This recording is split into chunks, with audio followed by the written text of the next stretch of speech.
Latest updates के लिए ultra channels को सब्सक्राइब करें और बेल आइकन को प्रेस करें। इंजीनियर साहब, आपने मुझे बुलाया?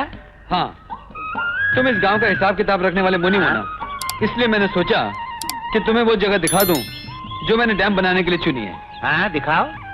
ये जो पहाड़ी दिख रही है ना, हाँ, इस पहाड़ी से लेकर उस पहाड़ी तक की जो जमीन दिख रही है, हाँ ठीक है, बना डालो।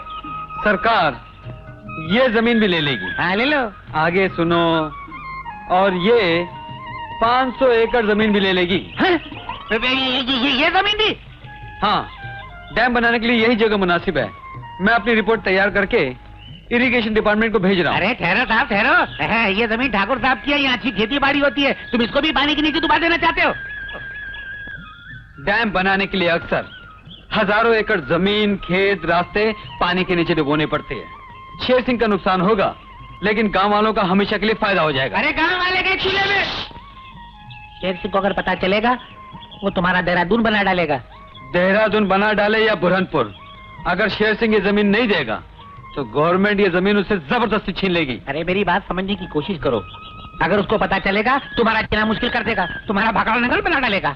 नारायण दास, मैंने तुम्हें यह राय देने के लिए नहीं बुलाया, बल्कि इसलिए बुलाया कि रिपोर्ट तैयार करने से पहले मुझे इस जमीन की डिटेल, इसका एरिया, इसकी हदबंदी और इसका सर्वे मैप चाहिए फौरन। सरकार का राज चलता है क्या? हम नहीं देते सरकार को जमीन। अब चाहे मिलिट्री आए, चाहे टैंक आए, चाहे ट्रक आए, हम नहीं देते। मगर जब मैंने पहले आपको चेतावनी दी थी कि ये आदमी खतरनाक है, तो आपने क्या कहा था? क्या कहा था? नारायण दास, तुम्हारा नाम गधे दास होना चाहिए। हम सांप से खेलना जानते हैं, उसका जहर निकालना जानते हैं, उसके दांत तोड़ना जानते हैं। अब वो बगैर जहर का सांप रस्सी का फंदा बनकर आपके गले की गुवाहाटी बना रहा है। अरे वो हमें गुवाहाटी क्या बनाएगा? हम मिनटों में उसे चौपाटी में डुबो देंगे। अभी तक कुछ नहीं बिगड़ा। बताओ, क्या वो कागजात बड़े ऑफिस में पहुंचे? नहीं, अभी तक तो नहीं पहुंचे। हाँ, इसका मतलब है अभी तक कुछ नहीं बिगड़ा। इससे पहले कि वो कागजात बड़े ऑफिस में भेज दे, हम उसे भगवान के ऑफिस में भेज देंगे।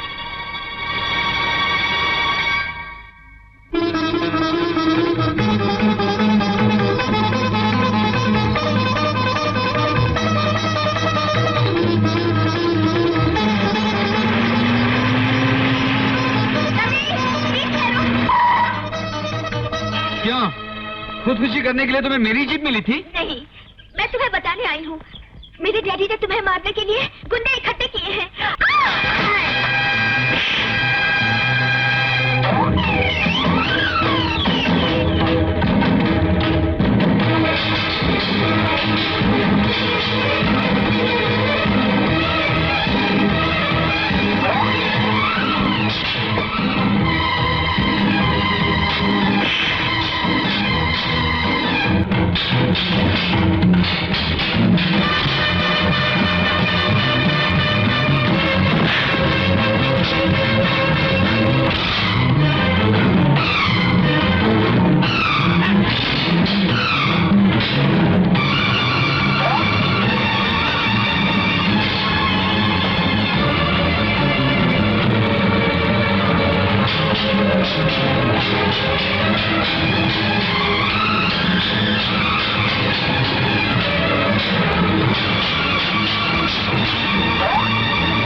बेटी, आज तुमने मेरे बेटे की जान बचाकर मुझ पर बहुत बड़ा उपकार किया। उपकार तो आपके बेटे ने मुझ पर किया है माँ जी। मेरे घमंड के शीशे को तोड़कर सच्चाई के आईने में मेरी सूरत दिखा दी। इतना फर्क है बाप बेटी में। बाप ने मेरा घर उजाड़ दिया और बेटी ने मेरी गोद उजड़ने से बचा ली। सुखी रहो बेटी। सरकार, हम लोग बैठे बैठे मुंह देख रहे हैं और वो इंजीनियर का बच्चा गांव वालों के लिए भगवान बनता जा रहा है। राम का अवतार बनता जा रहा है। अरे उसका कुछ कीजिए, वरना वो अवतार हम लोगों का तार काट डालेगा। देखते जाओ मुनीम, हम भी ऐसी चाल चलेंगे कि यही गांव वाले उसके मुंह पे थूकेंगे। अरे मगर कैसे? बड़ा आसान तरीका है। हम गांव वालों को इस बात का एहसास दिला देंगे कि रवि राम के भेष में रावण है। जिस तरह उसका बाप औरतों का शौकीन था, उसी तरह बेटा भी औरतों का शौकीन है। औरत देखता है मुंह से राल टपकने लगती, और जैसे गांव वालों ने बहुत साल पहले उसके बाप को धक्के देके जलील करके गांव से बाहर निकाल दिया था ना, वैसे ही वो बेटे को भी जलील करके बाहर निकाल देंगे। मेनका यहाँ से कुछ दूर रहती है उसकी खूबसूरत बेटी लीला, वही ये काम करेगी। तो समझ गई लीला, तुम्हें क्या लीला दिखानी है? हाँ जी। बरसों पहले तुम्हारी माँ ने अपनी कलाकारी से रवि के बाप को बदनाम किया था। अब तुम्हें रवि को बदनाम करना है। अगर तुम पुश दर पुश यही काम करती रही तो तुम्हारा नाम इतिहास में सुनहरी शब्दों से लिखा जाएगा। ये मर्दों का सत्यानाश करने वाली बहादुर औरतें। मेरी तो भगवान से प्रार्थना है कि हे भगवान, मुझे भी अगले जन्म में औरत बनाकर इन्हीं के खानदान में पैदा करना। लेकिन अगर इस काम में थोड़ी सी भी गड़बड़ हुई तो मैं तुम्हारा नंगा पर्वत बना डालूंगा। क्या बना डालूंगा? नंगा पर्वत। चलो, यही वो हरामजादा जो जीप में आ रहा है, इसका जामनगर बना डालो। तुम्हारा काम है सिर्फ आदमी बताना, उसका जामनगर बनाना या श्रीनगर बनाना वो मेरा काम है। अब हटो। बाबूजी, बाबूजी जीप रोको बाबूजी। बाबूजी, मेरे पिताजी बहुत बीमार है। सुबह तक तो बिल्कुल ठीक थे, पता नहीं अचानक उन्हें क्या हो गया। अगर आप अपनी जीप में बिठाकर उन्हें अस्पताल तक ले जाएंगे तो बड़ी मेहरबानी होगी। कहाँ है तुम्हारा घर? वो उधर। आइए आइए बाबूजी, जल्दी आइए ना। आइए बाबूजी।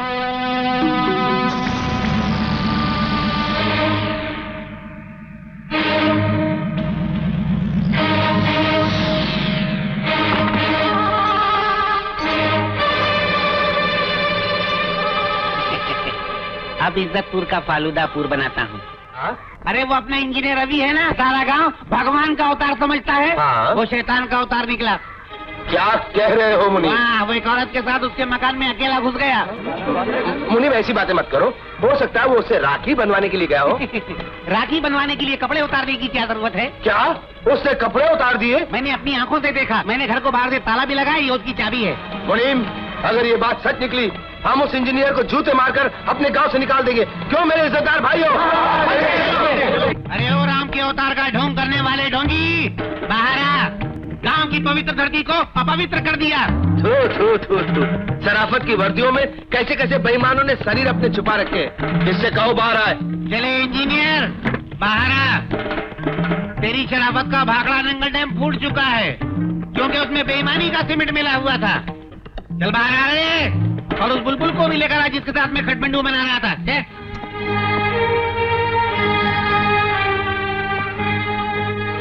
क्या बात है भाई, बहुत लंबा चौड़ा जुलूस लेकर आए हो। ये तुम्हारा जुलूस निकाला है। चल चल चल, नाटक बंद कर। उस बुलबुल को बाहर बुला जिसके साथ गुलचर्रे उड़ा रहा था तू। बुलाऊं? हाँ हाँ, जब ये कहते हैं तो बुलाओ। ठीक है, अगर आप सबकी यही मर्जी है तो बुला। अरे भाई बाहर आ जाओ।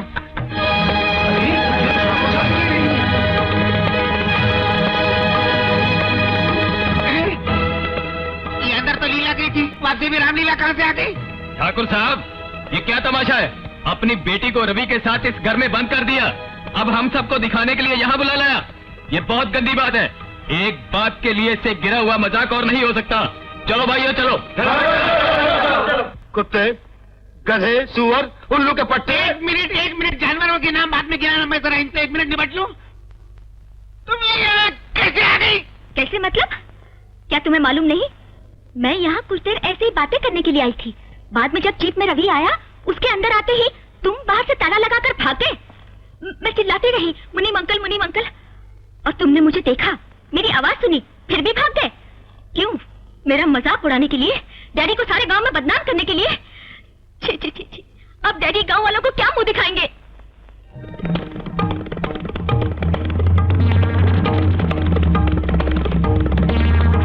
बंदूक नहीं मालिक, आपको विजयवाड़ा की कसम, आपको पटियाला की कसम, आपको मध्य प्रदेश की कसम, आपको उत्तर प्रदेश की कसम। खामोश, बंद कर तेरा पटियाला, विजयवाड़ा, उत्तर प्रदेश, मध्य प्रदेश, तेरे सारे गांव खत्म हो चुके हैं। अब मैं तुझे सोनापुर बनाऊंगा। सोनापुर समझता है गधे की औलाद? सोनापुर बनाऊंगा। अरे नहीं,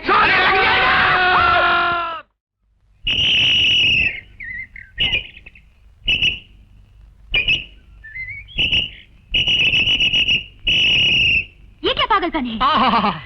ऐ मेरी बर्फी की पेटी, कलाकंद की टोकरी, रबड़ी की कटोरी, चौपाटी की कुल्फी, जरा मुस्कुरा दो, मैं तुम्हें अपने कैमरे में बंद कर लूं। स्माइल, 1 2 ऊपर वाले ने तुम्हें सिर्फ मुझे बर्बाद करने के लिए पैदा किया है क्या? मैं जब भी किसी खूबसूरत लड़के की तस्वीर लेता हूँ, तुम यमदूत की तरह आग टपकते हो, है? आहा, मगर यहाँ तो कहीं पानी भी नहीं है, मुझे तुम किस तरह भिगोगे? मैं तुम्हें भिगोने नहीं, तुम्हारी तबीयत साफ करने आया हूँ। तबीयत साफ? ये किस लॉन्ड्री में होती है? मेरे हाथ की लॉन्ड्री में। पद्मा, चलो यहाँ से। चलो। मगर पोट देख बे वो अंग्रेजी बंदर, अगर गांव की भोली भाली लड़कियों को बहकाने की कोशिश की तो मैं तेरी आंखें फोड़ दूंगा। अरे ठहरो, कमजोर पे क्यों दांव जमाते हो? अपनी बहन को क्यों नहीं रोकते? आखिर वो क्यों मर्दों के मुंह लगती है? हराम दादे, मेरी बहन को बदनाम करता है। सच बता रहा हूँ, शक्ति जी के साथ इश्क कर रही है। झूठ हो तो जान से मार देना। शक्ति, मुझे इस तरह तुमसे बार बार अकेले में मिलने से बहुत डर लगता है। भैया ने अगर मुझे तुम्हारे साथ देख लिया तो वो न जाने क्या कर बैठेंगे। क्या कर बैठेंगे? शक्ति, भैया, अगर दोबारा मेरी बहन को आंख उठाकर भी देखा तो मैं बीच चौराहे पे तुझे जिंदा जला डालूंगा। अबे जा, बड़ा है जिंदा जलाने वाला। मैं भी मर्द हूँ, हाथ में चूड़ियां नहीं पहन रखी।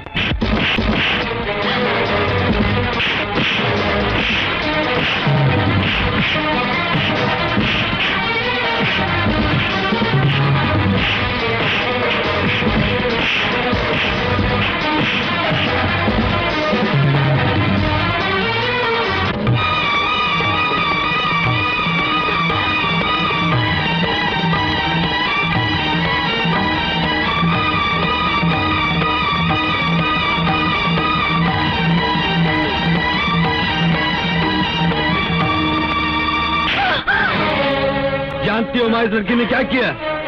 इसे तुम्हारी तपस्या और मेरे प्यार के मुंह पर जोरदार थप्पड़ मारा। ये उस कमीने मुनीम के बेटे से प्यार करने लगी है। हे भगवान, बेटा, जवान लड़की तेज तलवार की तरह होती है। उसकी जरा सी गलत हरकत घर की इज्जत को कत्ल करके रख देती है। इसलिए जितनी जल्दी हो सके इसके हाथ पीले कर देने चाहिए। तुम ठीक कह रही हो माँ। ढूंढता हूँ कोई शरीफ लड़का और जल्द से जल्द इसकी शादी कर देता हूँ। नहीं भैया, मैं शक्ति के सिवा किसी और से शादी नहीं करूंगी। पद्मा, मैं जानती हूँ भैया, मैंने तुम्हें धोखा दिया है। मैं उनसे छुप छुप कर मिलती रही, मगर हम दोनों एक दूसरे से प्यार करते हैं। वो आपसे खुद आकर शादी की बात करने वाले थे, लेकिन इससे पहले ये बात हो गई। भैया, अगर मेरी शादी उनसे नहीं हुई तो किसी और से भी नहीं हो पाएगी। तुम हमारी मर्जी के खिलाफ उस शैतान के बेटे से शादी करोगी? तो आपकी शैतानी से बेटे को क्या लेना देना? शेर सिंह अगर सालिम है तो उसकी बेटी तो वैसी नहीं है ना। इसी तरह अगर मुनीम बदमाश है तो क्या जरूरी है कि उसका बेटा भी बाप की तरह बदमाश हो? भैया, अगर मेरी शादी शक्ति से नहीं हुई तो मैं जान दे दूंगी। होश में हो या भंग चढ़ा रखी है? शक्ति मेरा बेटा है, कोई कोल्हापुरी चप्पल नहीं कि जिसने जब चाह अपना पैर घुसेड़ दिया है। कहाँ राजा भोज का बेटा, कहाँ गंगू तेली की बहन? सारे गांव में बेवकूफ बनाने के लिए मैं ही तुम्हें मिला था, और कोई तुम्हारी नजरपुर से नहीं गुजरा। मुनीम जी, वो दोनों एक दूसरे से प्यार करते हैं और शादी करने का फैसला भी कर लिया है। अब मेरा शादी करने का कोई इरादा नहीं है। शक्ति, जिस वक्त तुमने मुझ पर हाथ उठाया था उसी वक्त मैंने सोच लिया था ये तो साला बनने से पहले ही बहनोई पर हाथ उठा रहा है। साला बनने के लायक नहीं है, इसलिए शादी का इरादा मैंने अपने दिल से बाहर निकाल दिया है। शक्ति, मुझसे भूल हो गई। मैंने जज्बात में आकर तुम पर हाथ उठाया। मुझे नहीं मालूम था कि तुम दोनों एक दूसरे से प्यार करते हो। मैं माफी मांगने आया भाई, मुझे माफ कर दो, मेरी बहन को अपना लो। कैसे मथुरा का पेड़ा बनता जा रहा है। मिठास मिठास में अपनी सारी शर्तें मनवाता जा रहा है। सबसे पहली बात तो ये है कि मैं उस औरत की बेटी को अपनी बहू क्यों बनाऊं जो सारी जिंदगी लोगों के बर्तन धोती थी, कपड़े धोती थी, चावल कूटती थी। और रवि बाबू, जो आदमी तुम्हारे बाप के काले करतूत अपनी आंखों से देख चुका है, वो ये रिश्ता कैसे होने देगा? नारायण दास, अब अगर तुमने मेरे पिताजी का नाम भी लिया तो मैं जबड़े समेत तुम्हारे दांत उखाड़ दूंगा। मैंने तुम्हें और तुम्हारे बेटे को इंसान समझकर रिश्ते की बात की थी, लेकिन वो मेरी भूल थी। शैतान के खून से कभी इंसान पैदा हो ही नहीं सकता। शक्ति, सबसे बड़ी गलती मेरी बहन की है, जो तुझ जैसे बेमुरवत इंसान से दिल लगा बैठी है और रो रो के कह रही है कि मैं शादी करूंगी तो शक्ति से, वरना जान दे दूंगी। उस बेवकूफ लड़की को यह नहीं मालूम कि जान लेना तो इस खानदान का शौक है। कभी नफरत से जान ले लेते हैं और कभी मोहब्बत से जान ले लेते हैं। नमस्ते मालिक। नमस्ते। आज मैंने ऐसा बढ़िया काम किया है कि आप सुनकर खुशी के मारे अमृतसर हो जाएंगे। हाँ, किसी को अपनी बेईमानी के जाल में फंसा लिया होगा चुटिया वाले। नहीं, उससे भी बढ़िया काम किया है। आज वो अकड़ा हुआ इंजीनियर मेरे घर आया था, अपनी लाडली बहन के लिए मेरे बेटे का हाथ मांग रहा था। तूने मंजूर कर लिया ना? कैसे मंजूर कर लेता? मैं कोई अलीबाग हूँ? मैंने पेट भर गालियाँ दी, ऐसी ऐसी बातें सुनाई कि उसके चेहरे से अफ्रीका टपकने लगा। गाड़ी रोको! नालायक, बेवकूफ, गधे, मुझे अल्फाज नहीं मिलते तुझे गालियां देने के लिए। इतना अच्छा मौका तूने अपने हाथ से गवा दिया। हमें इस मौके की कब से तलाश थी जानता है? फौरन जा और जाकर शादी मंजूर कर। जाके शादी मंजूर कर लो? हाँ, वो शादी मंजूर कर। नहीं, नहीं? सुन, इधर आके सुन।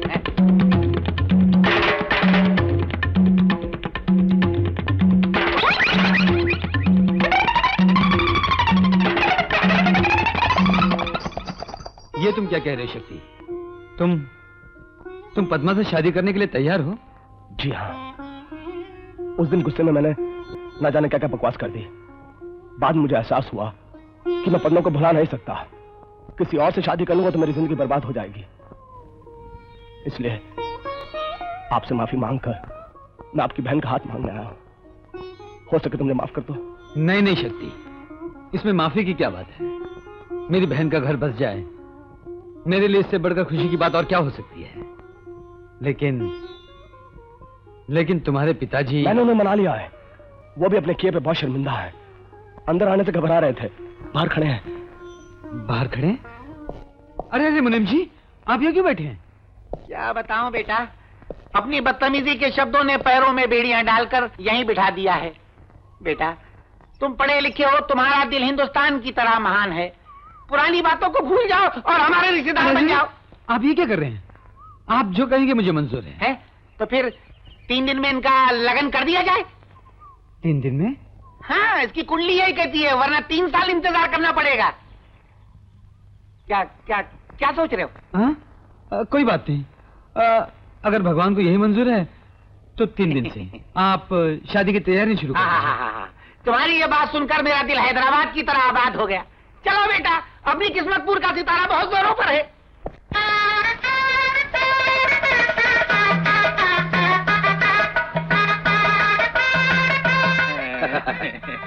अबे, ये शादी के मुबारक मौके में तेरी आंखों में आंसू। चल जल्दी से सगुन के दाने फेंक दे, उनका कल्याण हो जाएगा। काहेगा कल्याण? मेरा तो कब्रिस्तान हो गया। और कोई पार्टी होती तो मैं उससे हरे हरे 25,000 के नोट रखवा लेता। मेरा लड़का मुझसे बिक गया तुम्हारे फायदे के लिए। अबे तू 25,000 की बात कर रहा है, मैं तुझे 50,000 रुपए दे दूंगा। कितने? 50।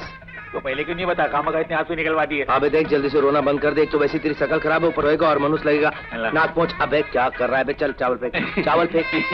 हंसते हुए फेंक रहा है। नारायण दास, अब मजा आएगा। इंजीनियर की बहन तुम्हारे घर में है और इंजीनियर हमारे हाथ में।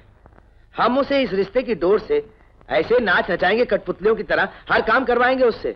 अगर उसने इनकार कर दिया तो तुम अपने बेटे से कह के उस पर इतना जुल्म करना कि वो खुद ब खुद घबरा के मान जाए। सरकार, इस एक शादी से आपको कितने फायदे हो रहे हैं? मेरा तो नुकसान ही नुकसान हो रहा है। एक तो बेटे की गलत जगह शादी करवाई, ऊपर से अपनी प्यारी बहू पर जुल्म भी करना पड़ रहा है। नुकसान भी उठाऊं, पाप भी कमाऊं। चलिए, आपके लिए सब मंजूर है। लाइए वो लाख रुपया निकालिए, मैं कुछ दिनों के लिए अपना मुंह बंद कर लेता हूँ। लाख रुपए? कौन से लाख रुपए में? आपने शादी के मंडप में कहा था ना 1 लाख रुपया दूंगा। मुझसे झूठ बोलता है। मैंने लाख नहीं बोला था, 50,000 बोले थे। कैसी बात कर रहे हैं? 50,000 में तो मैं अपनी शादी नहीं करूंगा, बेटे की तो दूर की बात है। क्या है, उस दिन वो शहनाई जोर से बज रही थी ना, आपको ठीक से सुनाई नहीं दिया होगा। नारायण दास, तुम ये मत समझना कि मैं तुम्हारी मुट्ठी में हूं। अगर मुझसे हुज्जत करोगे, अगर लाख रुपए दोबारा तुम्हारे मुंह से निकला तो ना नारायण रहेगा ना दास। बिना फाटक की रेलवे लाइन पे लिटा दूंगा। नारायण इस तरफ कट जाएगा, दास उस तरफ कट जाएगा। अरे कैसी बात करते हैं मालिक? दरअसल क्या है कि उम्र का तकाजा है, भरपूर जवानी तो रही नहीं, बुढ़ापा आ गया है और याददाश्त भी कमजोर हो गई है। अब याद आया मुझे, हाँ उस दिन आपने 50,000 ही कहे थे। नहीं, 25,000 कहे।